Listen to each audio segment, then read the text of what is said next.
សូមស្វាគមន៍មកកាន់ Channel ឆ្នោតលាភសំណាងរបស់ Admin ថ្ងៃនេះ Admin មានលេខតម្រុយល្អៗរបស់ឆ្នោតយួនសម្រាប់ចែកជូនពុកម៉ែបងប្អូននៅថ្ងៃទី9 ខែ 11 ឆ្នាំ 2025 នេះ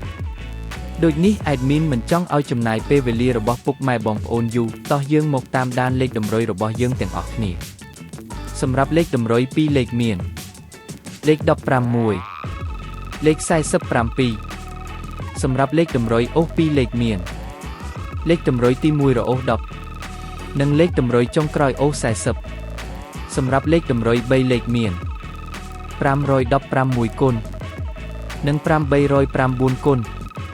សម្រាប់លេខតម្រុយថ្ងៃនេះ Admin សូមជូនពរឲ្យពុកម៉ែបងប្អូនជួបតែសំណាងល្អទាំងអស់គ្នាហេងៗមានលាភមានជ័យជាចុងក្រោយសូមកុំភ្លេចជួយចុច Subscribe និង Comment ហើយដាក់សញ្ញារូបកណ្ដឹងដើម្បីជួយផ្ដល់កម្លាំងចិត្តមកកាន់ Admin ជាពិសេសងាយស្រួលតាមដានវីដេអូថ្មីនិងលេខតម្រុយល្អៗជាប្រចាំថ្ងៃជាមួយ Admin សូមគោរពលាពុកម៉ែបងប្អូនពីខ្ញុំបាទ Admin ឆ្នោតលាភសំណាងល្អទាំងអស់គ្នាសូមអរគុណ